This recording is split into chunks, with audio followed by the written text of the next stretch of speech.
여러분 안녕하십니까? 네, 오늘은 제7일 안식일 예수 초림교회라는 제목으로 하나님 말씀을 증거하겠습니다.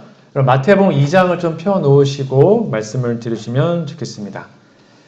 역사적으로 이런 교회가 있었습니다. 제7일 안식일 예수 초림교회 어디였을까요? 네, 유대인들이었습니다. 유대인 안식일 지켰죠? 그리고 초림 기다렸거든요. 그거를 좀 쉽게 얘기하면 제7 안식일 예수 초림교회입니다. 오늘은 제가 마태복음 2장 1절에서 10절의 말씀을 본문으로 해서 주의 말씀을 증거하겠는데요. 아까 중요한 말씀을 읽었기 때문에 읽지 않고 그 유명한 동방박사 이야기로는 좀 해보도록 하겠습니다. 여러분 시대의 소망이라는 책 혹시 아십니까? 예수님의 생애를 기록한 정말 좋은 책인데요. 이 책에 이런 말씀이 기록되어 있습니다. 우리가 그리스도의 생애를 깊이 명상하는데 매일 1시간을 바치는 것은 매우 좋은 일이다. 예수님의 생애를 깊이 묵상을 합니다.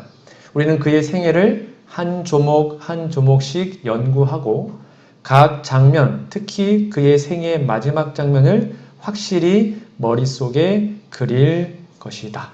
예수님의 탄생부터 십자가, 부활, 승천까지 그분의 생애를 깊이 묵상하는데 매일 몇 시간 바치래요? 1시간씩.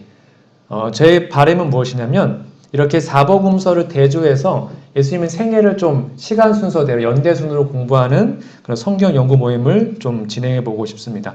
혹시 원하시는 분들은 신청하시면 저랑 같이 좀 공부를 하겠습니다. 오늘 예수님의 생애 중에 특별히 예수님의 탄생에 대한 문제를 좀 살펴보도록 하겠습니다. 자, 질문 드릴게요. 1, 2, 3, 4 여기에서 연대적으로 시간 순서 어떻게 될까요? 1번 동방박사 이야기, 그 다음에 이어서 애굽으로 피신했죠. 누가복음 2장에 목자에 나타난 거 이야기 아시죠? 천사 나타난 거. 그 다음에 2장 21절에 예수님이 할례하고 성전에서 봉헌식을 합니다. 여기가 연대 순으로 어떻게 될까요?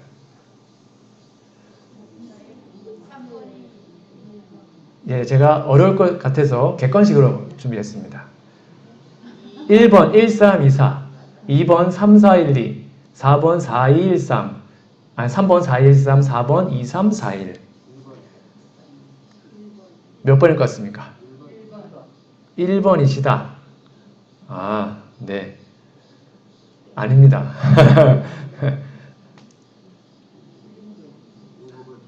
몇 번일까요? 이거 많이 헷갈려 하시더라고요. 네, 정답은 2번입니다. 3, 4, 1, 2입니다. 이게 왜 중요하냐면 오늘 이 사건을 순서대로 좀 거기에 나와 있는 메시지를 통해서 우리가 이 시대에 어떻게 예수님의 재림을 준비해야 되는지를 좀 살펴보고자 합니다. 3, 4, 1, 2 이 개념을 이해하시고 좀 들어볼까요? 자, 첫 번째 3번입니다. 누가복음 2장에 보면 그 유명한 베들레헴 예수님께서 탄생하실 때 목자에게 천사가 나타난 거 다 이해하시죠? 거기 이렇게 기록되어 있습니다. 목자들은 큰 기쁨으로 거리를 떠나 그들이 보고 들은 것을 사람들에게 알려주었다. 이 목자들이 있었던 장소가 어디냐면 베들레헴입니다. 베들레헴. 듣는 자가 다 목자의 말하는 것을 기이 여기되 마리아는 이 모든 말을 마음에 지키어 생각하니라. 목자가 자기들에게 이르던 바와 같이 듣고 본 그 모든 것을 인하여 하나님께 영광을 돌리고 찬송하며 돌아가니라. 지금 예수님은 탄생 어디서 했냐면 예루살렘에서 했어요. 그렇죠? 기억나시죠? 마구간에서. 그리고 그 똑같은 시기에 베들레헴에 천사가 나타나가지고 예수님 탄생했다라고 알려졌죠. 그래서 목자가 쪼르르 달려와가지고 그걸 확인한 장면입니다. 근데 이 예루살렘과 베들레헴의 거리는 한 8km 정도 된다고 합니다. 8, 9km. 그러니까 그렇게 먼 거리가 아니에요. 8, 9km이기 때문에. 목자들에게 천사들이 나타났을 때 얼마나 번쩍번쩍했을까요? 그렇죠? 밝았잖아요. 근데 그 소식이 천사가 나타났고 예수님이 탄생했다는 소식이 예루살렘에 알려졌습니다. 왜냐면 누가 말했냐면 목자들 가가지고 알려줬거든요. 천사 나타나는데 태어났대요 라고 알려줬거든요. 그리고 이 천사들의 빛을 몇백 킬로 떨어져 있던 동방 박사들이 그때 봤어요. 그러니까 8km밖에 떨어지지 않았던 예루살렘에서 못 봤을까요? 봤다는 거예요. 그 번쩍번쩍하는 것을. 그런데 이게 중요한데 예루살렘의 제사장들과 장로들, 쉽게 말하면 그 당시 지도자들이죠.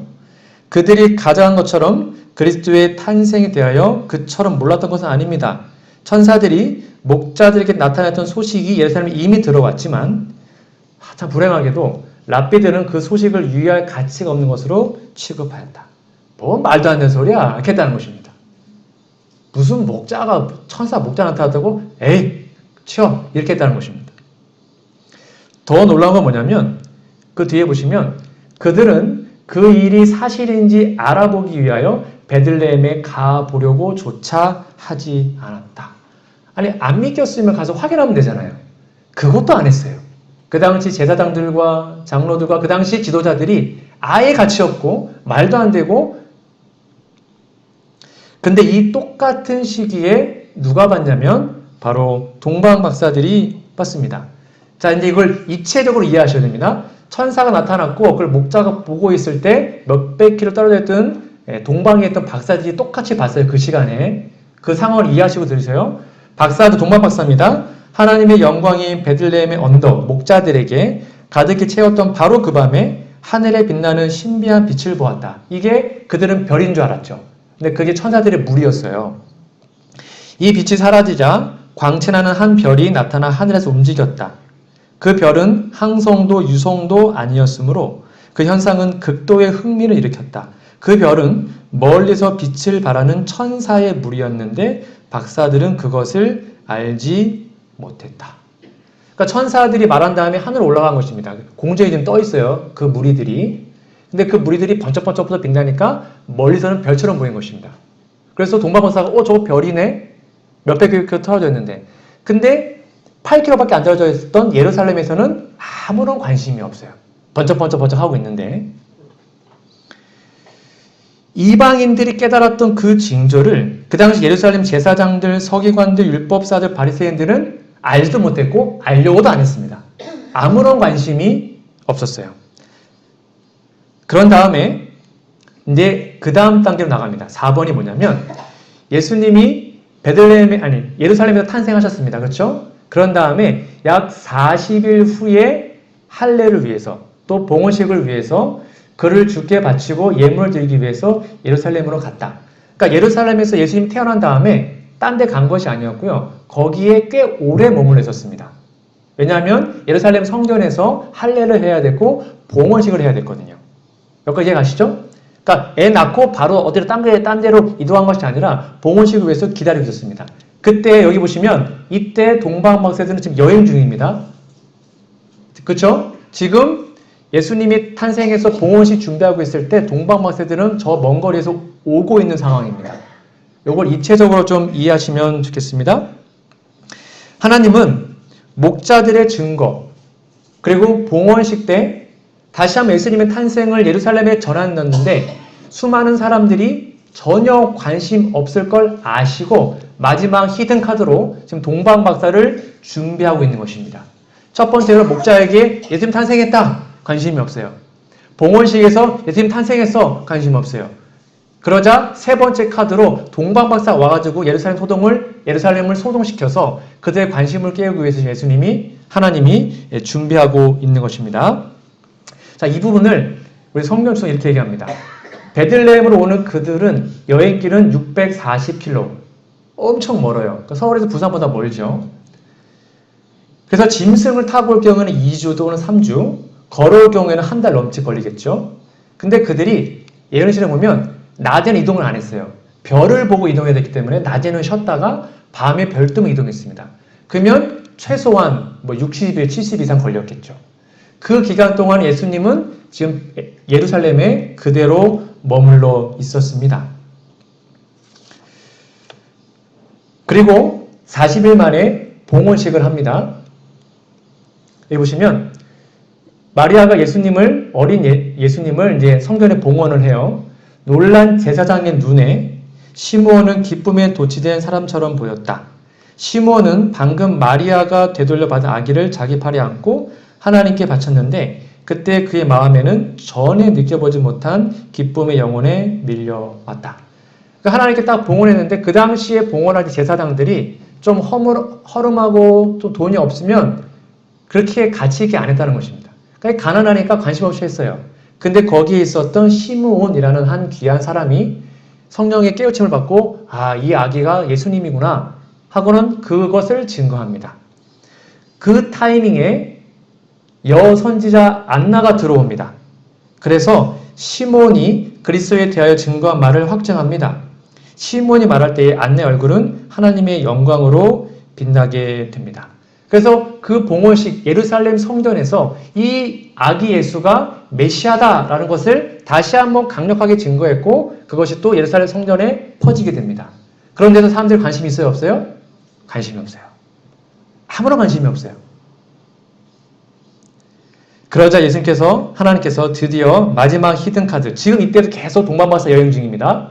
마지막 히든카드로 동방박사를 보내셨습니다. 그게 바로 오늘 본문 마태복음 2장입니다. 2장 2절 3절에 보시면 유대인의 왕으로 나신 이가 어디 계시뇨? 우리가 동방에서 그의 별을 보고 그에게 경배할 왔노라 하니 그 다음에 재밌습니다. 헤롯 왕과 온 예루살렘이 듣고 어떻게 했대요? 소동. 이때 비로소 진짜야? 막 소동하고 난리 법석을 떱니다. 목자가 가도 말 안 듣고 봉헌식 해도 말 안 듣는데 이방인이 와가지고 왕 태어났다며 이렇게 얘기하니까 진짜? 하면서 막 예루살렘이 소동하게 됩니다. 그런 다음에 이렇게 기록합니다. 마태복음 2장 12절에 보면 여러분 본문 말씀입니다. 동방박사 예수님 찾아왔을 때 마구간이 아니에요. 우리가 흔히 말하는 이렇게 그림에 보면 성화에 보면 예루살렘에 예수님이 마구간에 있고 그렇죠? 말 구유에 있고 동방박사 와 있잖아요. 그거 그림 잘못된 거예요. 마태복음 2장 10절에 보면 어디 들어갔어요? 집에 들어갔어요. 마구간 태어났지만 그 다음에는 집에 있었습니다. 안락한 집에. 그래서 아기와 그 모친 마리아와 함께 있는 것을 보죠. 그러면 아기께 경배하고 보배를 드려서 예물을 드린 다음에 경배합니다. 이때는 최소 예수님 탄생 후 60일 이후에 그 일이 된 겁니다. 여하튼 꽤 시간이 흘렀습니다. 봉헌식 후였으니까. 자, 하나님은 예수님의 탄생, 그 초림을, 그 귀한 기별을 전했습니다. 천사를 통해서 목자에게 전했어요. 근데 말을 들어먹지 않아요. 그러니까 봉헌식을 통해서 안나와 시몬을 통해 또 전했습니다. 그래도 관심이 없어요. 그러자 이방인 동방박사를 보내서 그들을 깨웁니다.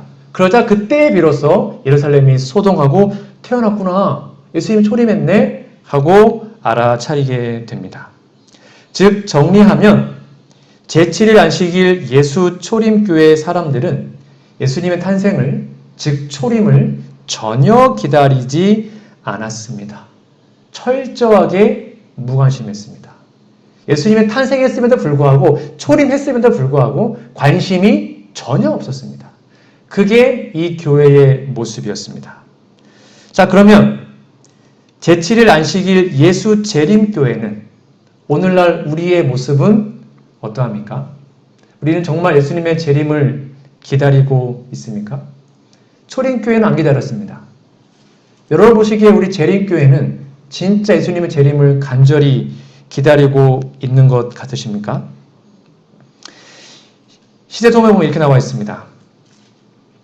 유대인들은 1,000년간 구주의 오심을 기다렸다. 나름 기다렸다는 것입니다. 그들은 이 사건에 그들의 가장 빛난 소망을 두었습니다. 그들은 그분의 이름을 노래와 예언 가운데 또는 성전 의식과 가정기도 가운데 포함시켰습니다. 쉽게 말하면 예수님 초림하십시오. 메시아를 위해서 기도했다는 것입니다. 그들이 말은 했어요. 그럼에도 불구하고 그들은 그리스도께서 오셨을 때 그를 알지 못했다. 그러니까 우리가 네, 주님 오시리 막 재림 찬미하고 재림 기다린다고 말은 하지만 막상 예수님 재림하실 때 우리가 예수님을 못 알아볼 수도 있다는 것입니다. 그 당시에 초림교회 사람들은 기다렸다니까요. 그렇죠? 예수님의 이름을 예언 가운데 가정기도 가운데 포함시켰습니다. 예수님 빨리 초림하세요. 탄생해 주세요. 기도했어요. 그런데 정작 예수가 왔을 때는 알아보지 못했어요. 대부분이다. 하늘의 총애를 받으시는 자가 저들에게는 마른 땅에서 나온 줄기같이 보였으며 그에게는 고운 모양도 없고 풍채도 없어서 그들이 보기에 흠모할 만한 아름다운 것이 없었어요. 저는 이 말씀이 좀 되게 슬펐습니다. 자기 땅에 오셨습니다. 그런데 자기 백성이 영접지 않았어요. 이방인이 아니었어요. 자기 백성, 선택된 민족, 선민, 이스라엘 백성들이 관심이 없었어요. 아무런 관심이 없었습니다. 여러분, 우리는 과연 예수님의 재림을 진짜 기다리고 있습니까? 문제는 뭐냐면, 만약에 우리가 재림 성도라고 말은 하는데, 우리가 만약 예수님의 재림에 무관심하잖아요? 그러면 우리 재림 교단에 들어오는 개종자들에게 확신을 잃어버리는, 쉽게 말하면 그들의 믿음에 시험을 주는 일이 발생하게 됩니다. 제가 한번 지난번에 말씀드린 것 같은데 한 예를 들어보겠습니다. 이런 교회는 없어요. 만약에 부모 공경 교회라는 교회가 있다고 치면 사람들이 그 교회에 올 때 무엇을 기대하고 올까요?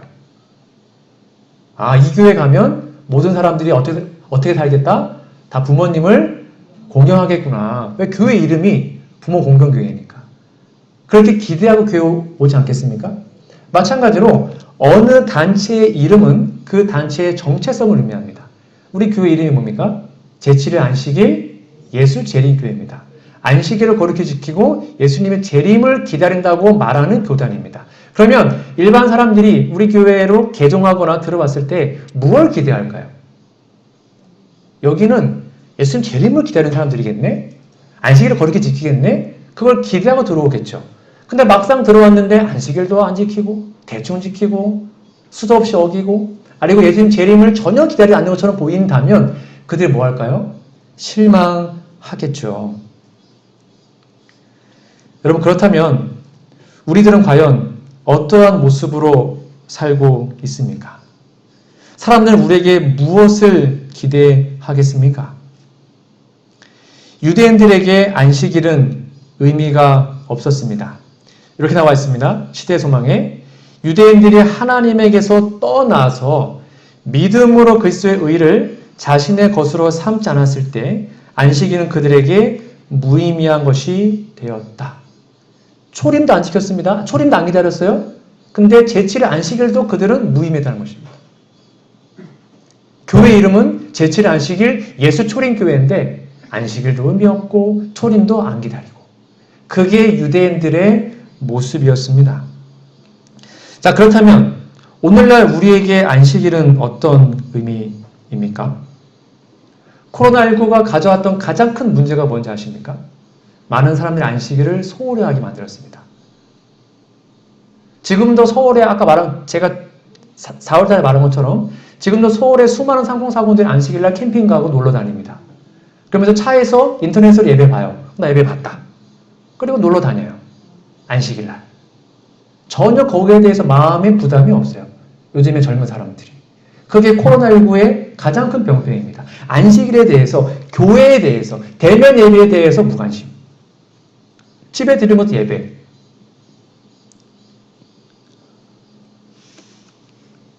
마찬가지로 동방박사들은 예루살렘 유대인들이 당연히 초림 기다릴 줄 알고, 그러니까 이 동방박사들은 기쁨에 온 겁니다. 야, 거기 가면 사람들이 막 정렬해가지고 탄생한 예수님을 보고 있겠지? 가가지고 같이 딱 왔는데 예수님 태어났어요? 에? 다 모르는 거예요. 관심이 없어요. 그 동방박사가 당황한 것입니다. 분명히 예언이 되어 있는데 왜 아무도 모르지? 얼마나 실망했을까요? 그 모습이 이렇게 나와 있습니다. 시대의 소망 63페이지.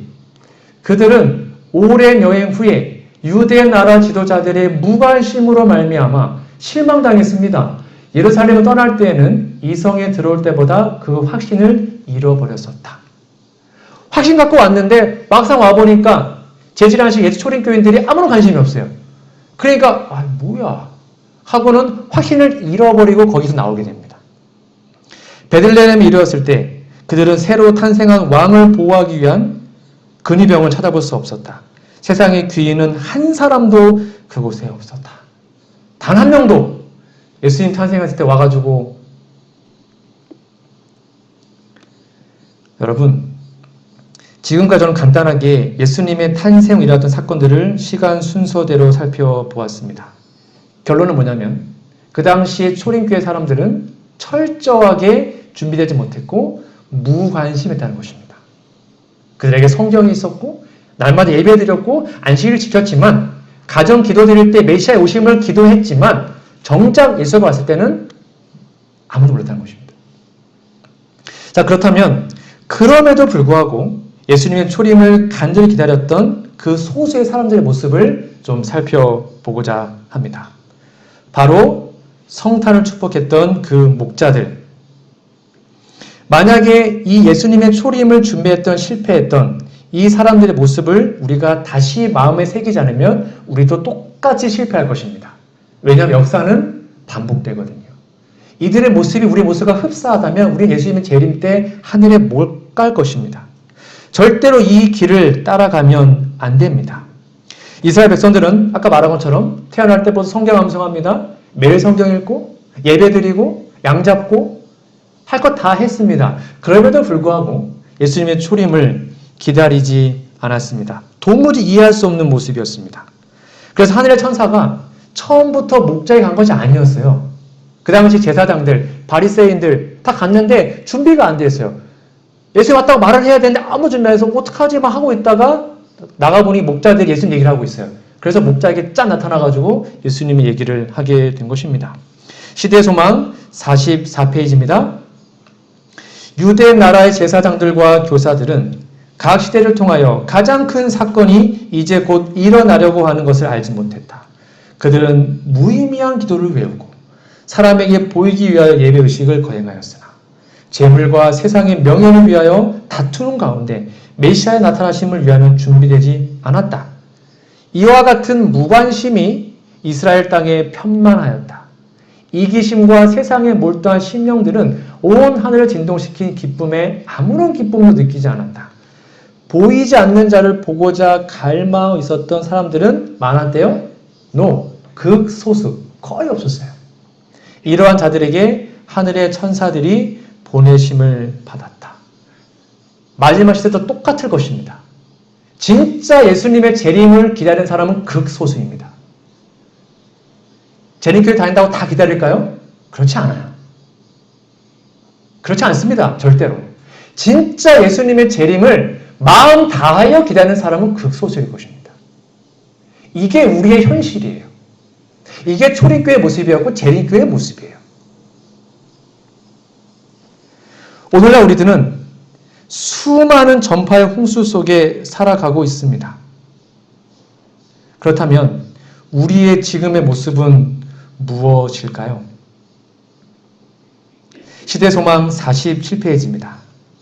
소년 다윗이 양을 쳤던 들에서 목자들이 밤을 지새우며 여전히 양을 지키고 있었다. 그들은 고요한 가운데 깨어있는 사람들의 모습입니다. 어떻게 했냐면 약속된 구주에 대하여 서로 이야기했고요. 다윗의 보좌에 즉위할 왕께서 오시기를 기도하였다.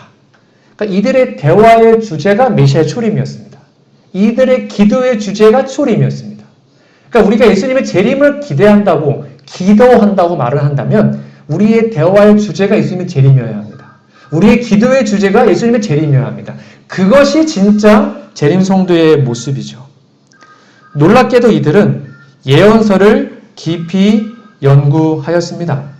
목자들인데 예언을 연구했습니다. 그래서 예수님의 탄생의 시기가 임박했다는 사실을 알고 있었습니다.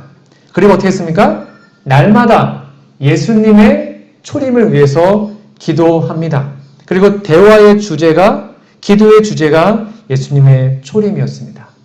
이것이 준비된 사람들의 모습입니다. 우리가 예수님 재림을 준비한다면 이렇게 살아야 합니다. 예언을 깊이 연구해야 되고요. 그 다음에 우리의 기도의 주제가 예수님의 재림이어야 합니다. 우리는 그러한 모습으로 살고 있는지요?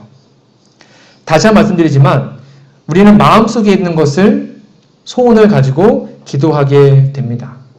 우리의 마음에 가득 차 있는 그 주제를 갖고 우리는 기도하게 됩니다. 우리의 마음에 가득 찬 것을 우리는 입 밖으로 말하게 됩니다. 우리가 화요일, 금요일, 토요일 날 교회에 와서 우리의 구역반에서 우리의 가족끼리 대화를 나누는 그 대화의 주제가 무엇입니까? 그 대화를 들어보면 저와 여러분의 마음이 어디에 있는지를 알 수 있습니다. 다시 한번 호소합니다. 우리의 대화의 주제가, 우리의 관심이 예수님의 재림이기를 소망합니다. 진짜로 재림 성도로서 예수님의 재림을 위해서 고대하고 기도하고 기대하는 우리의 모습이 되기를 간절히 소망합니다. 아까 말한 것처럼 세상의 수많은 전파들이 우리의 삶을 혼란시킵니다. 라디오, TV, 인터넷, 스마트폰, 유튜브 엄청나게 많은 세상적 소식들이 우리의 마음을 가득 채우고 있습니다. 그러나 이 하늘에서 오는 그 성령의 음성, 그 세미한 음성을 듣기 위해서는 우리는 조용한 시간과 정말 주의 깊은 그런 마음이 필요합니다. 그래서 아까 말한 것처럼 이 코로나19 이것이 우리에게 주는 이 메시지는 엄청난 것입니다. 여러분, 코로나19가 우리에게 준 메시지가 무엇입니까? 이런 세상에 여러분 상상하셨습니까? 어떻게 국가적으로 예배를 못 드리게 합니까? 어떻게 국가적으로 소거를 못하게 합니까? 이것은 일요일 시온령의 전조입니다. 즉, 비상사태 때는 국가가 교회를 함부로 할 수 있다는 것입니다. 그리고 거기에 대해서 대부분 순응하고, 제가 안타까운 것은 수많은 재림교인들이 그냥 거기에 순응하고 산다는 것입니다. 밖에 나가보세요. 밥 다 먹어요. 식당에 다 밥 먹고 있습니다. 근데 교회는 밥 먹지 말래요. 앞뒤가 맞아, 안 맞아요? 안 맞잖아요. 근데 아무 말도 안 해요. 그냥 이미 수능된 거예요. 그렇다고 나중에 일요일 협력 딱 떨어져가지고 일요일날 예배드리고 토요일 예배드리지 마라. 아, 국가 방침이니까 그대로 해야죠. 아마 그럴 겁니다. 많은 사람들이. 그렇게 되어 있어요, 현재. 이것이 코로나19의 메시지입니다. 여기에 우리가 하나님의 말씀과 재림을 위해서 기도하고 이것을 어떻게 지혜롭게 할 수 있는지를 우리는 정말로 얘기하고 연구해야 합니다. 여러분, 엄청난 재림의 발자국 소리가 들리십니까? 예배가 무너진 이 시대에 수많은 사람들이 인터넷 예배가 예배라고 말하면서 밖에 나다니고 있는 이 시대에 우리는 무엇을 해야 될까요? 재림교회에서 우리가 정말로 해야 될 게 무엇이겠습니까? 목숨 걸고 예배해야 합니다. 코로나요? 네, 그럴 수 있죠. 근데 코로나 핑계대고 우리는 예배는 못 나오지만 밖에 나가고 다 하잖아요. 직장 다 다니고 장도 다 보고 밥도 다 먹고 다 하잖아요. 근데 교회는 안 와요. 누가요? 재림 성도들이. 예수님의 초림을 준비했던 또 다른 사람이 있습니다. 바로 동방 박사들입니다. 시대의 소망 59페이지입니다. 이들은 어떻게 초림을 준비했을까? 시대의 소망 59페이지 이렇게 기록되어 있습니다. 동방에서 온 박사들은 철학자들이었다. 그들은 명문 출생으로 그 나라에서 재물과 지식이 있는 사람들로 구성된 매우 유력한 계급에 속한 사람들이었다. 이 박사들은 별이 총총한 하늘을 연구하고 그 별들의 빛나는 궤도 안에 숨은 신비를 탐구할 때 그들은 창조주의 영광을 보게 되었다. 그 다음에 중요한데요. 이들은 이방인입니다. 더욱 명확한 지식을 찾는 가운데 히브리 성경에 관심을 돌렸다. 똑같죠. 아까 목자들도 성경 연구했습니다. 예언을. 근데 이들도 이방인이었는데 천하계 관찰하다 하나님 발견하고는 더 배우고 싶어서 스스로 성경을 연구합니다. 그러면서 메시아가 곧 오겠네. 메시아가 초림하는 시기가 가까웠네. 그리고는 확신하게 되죠. 이 박사들은 별들과 히브리 성경을 통해서 특별히 예언을 통해서 하나님의 초림을, 예수님의 초림을 이해하게 됩니다. 시대의 소망 60회 이렇게 나와 있습니다. 별을 보면서 가기 위하여 아까 말한 것처럼 밤에 여행했습니다. 그러나 그들은 그들이 찾으려 했던 분에 대한 전설과 예언들을 암송하면서 그 시간을 보냅니다. 잡다한 수다가 아니었고 그 시간을 예언 암송하면서 같이 예언 암송하고 멋지지 않습니까? 쉬기 위하여 멈출 때마다 그들은 예언 살펴봤고요. 그들의 하늘의 인도를 받고 있다는 확신은 더욱 깊어지게 됩니다. 여러분, 이 말씀을 주목하셔야 합니다. 여기에 공통적인 사람들의 특징이 뭐였다고요? 스스로 말씀을 연구했습니다. 특별히 예언이요. 누구에게 배운 것이 아니었습니다. 스스로 목자들과 박사들은 예언을 연구합니다. 여러분, 절대로 여러분의 믿음을 유튜브에 맡기지 마십시오. 유튜브는 도구일 뿐입니다. 도움이 돼요. 그러나 어떤 사람들은 유튜브에 있는 자기 입맛에 맞는 설교들만 계속 봐요. 성경은 전혀 안 보고. 그러면 나는 성경 많이 알아. 그렇지 않습니다. 그거는 도움일 뿐입니다. 여러분이 스스로 말씀을 읽으셔야 됩니다. 스스로. 어떠한 목사님, 어떠한 신학 교수의 견해에 여러분의 믿음을 맡기지 마십시오. 오늘날 하나님 믿노라고 말하는 수많은 사람들이 교회 목사들에게 아니면 유튜브에서 배운 것 외에는 자기네의 신앙을 전혀 말 못하는 사람들이 생각보다 많이 있어요. 문제는 그렇게 거기에 이제 적응하게 되면 저와 같은 목사들이 혹시 실수로 잘못 가르치면 똑같이 거기에 휩쓸려 간다는 것입니다. 그러니까 거기에 의존하지 마십시오. 참고용입니다. 여러분 스스로 말씀을 연구하셔야 됩니다. 여러분 우리는 한글 읽을 수 있습니다. 그러면 누구나 성경 읽을 수 있습니다. 누구나 예언실 읽을 수 있습니다. 그걸 통해도 여러분이 스스로 이 박사들처럼 예언을 깊이 연구하시고 지금 세상이 어떻게 돌아가고 있는지 우리가 지금 어디까지 왔는지 앞으로 어떻게 되는지를 연구하시기 바랍니다. 그걸 통해서 우리는 예수님의 재림을 기대하게 될 것입니다. 요약하면 예수님의 초림을 간절히 기다렸던 사람들은 첫 번째 개인적으로 말씀 연구했고요. 두 번째 특별히 예언서를 깊이 연구하게 되었습니다. 저는 올해는 제가 이제 복음의 기본을 좀 강의할 거고 제가 내년에 저도 이제 다니엘서를 통해서 예언서를 좀 강의하려고 합니다. 이 마지막 시대에 예언서를 깊이 연구하지 않으면 특별히 늦은 비 절대로 받을 수 없고요. 그 다음에 작은 환란은 야고의 환란 그런 걸 견딜 수 없습니다. 그것을 잘 준비할 수 있는 우리 영월교회 성도들 되시기를 간절히 바랍니다. 여러분 우리는 우리가 살고 있는 이 시대를 알려주는 커다란 도로 표지들을 연구해야 한다. 이게 뭐예요? 이게 예언이거든요.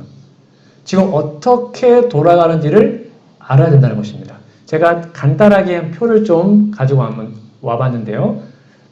네, 여기 보시면 자신을 하나님의 지배 아래 두고 그분의 지도와 인도하심을 받은 사람들은 그분이 발생하도록 지정하신 사건들, 그 예언이잖아요. 착착 진행되고 있음을 알게 될 것이다. 지금 탁탁탁탁 맞는구나 라는 것을 안다는 것입니다. 예언을 깊이 연구하면. 자, 이게 이제 마지막 시간 도표입니다. 이거는 특별히 저희 이제 친형이 직접 만든 건데요. 지금 은혜의 시기, 지금은 조사심판 1844년부터 일어났죠. 잘 안 나오네요. 은혜의 시기는 조사심판 끝날 때까지 쭉 이어집니다. 지금은 역사적으로 우기입니다. 그래서 지금도 계속 성령의 임하심이 오죠. 그리고 지금 어디 나와 있냐면 지금 일요일 법령이 떨어지기 전 여기입니다. 일요일 법령이 떨어지고 그 다음에 7재앙이 내리기 전까지는 되게 시간이 짧습니다. 마태복음 24장에 보면 너희가 기도하는 것이 겨울이나 안식이 되지 않도록 기도하라 그랬죠. 그 말이 바로 야고의 환란이거든요. 일요일 시험요. 근데 그 기간이 겨울이 만약에 여러 번 찾아온다면 그렇게 말할 수 없어요. 그러니까 지금 일요일 법령이 떨어지고 조사심판 끝날까지는 아마 1년도 안 걸릴 거예요. 급박하게 돌아갈 것입니다. 그리고 그 조사심판이 끝나고 마지막 7장 내릴 때 야곱 환란이 내려오는데 그때는 이제 은혜 시기가 끝. 구원받을 자와 멸망할 자가 딱 정해집니다. 그리고 우리들은 보호를 받고 우리가 구원받았다면 구원 못 받으면 마지막 7장을 받겠죠. 지금 우리는 지금 여기에 와 있습니다. 셋째 천사와 일요일 법령 그 사이에. 그러니까 일요일 법령이 떨어지면 아마 1년 안에 못돼도 정말 짧은 시간 안에 예수님이 재림하신다는 거죠. 그래서 재림교회가 옛날부터 일요일 시험령, 일요일 시험을 맞았던 이유가 그 이유예요. 근데 그게 지금 착착착 준비되고 있죠. 그 예행 연습이 코로나였습니다. 네, 교회를 국가가 함부로 한다는 거. 어떨 때요? 비상사태 때.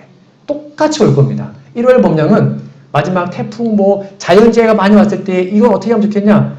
비상사태다! 이렇게 하고 한다고 나와 있어요. 예언의 그 일이 우리는 각성해야 되는데 오히려 코로나19로 우리의 믿음이 떨어지고 예배가 허물어지고 그런 모습을 보고도 전혀 마음에 부담이 없고 그냥 그렇게 가고 있고 가슴이 아픈 거죠. 예수님의 초림을 준비했던 사람들의 세 번째 특징은 요거였습니다. 하나님의 품성, 예수의 생애를 연구했던 사람들이었습니다. 우리가 잘 아는 에녹, 모세, 침례 요한, 사도 요한 등등 수많은 변화된 사람들은 예수님을 정말로 고대했고 사랑했던 사람들이었습니다. 우리 예수님의 재림을 준비한다. 그 말은 뭐냐면 예수님을 바라본다는 거잖아요. 그럼 예수님을 바라보는 게 뭐냐? 예수님의 생애를 연구하는 것입니다. 예수님의 생애를 깊이 묵상하고 연구할 때 우리 삶이 변하죠. 그렇게 우리의 품성이 변화되어야 우리를 추수하기 위해서 재림할 수 있거든요.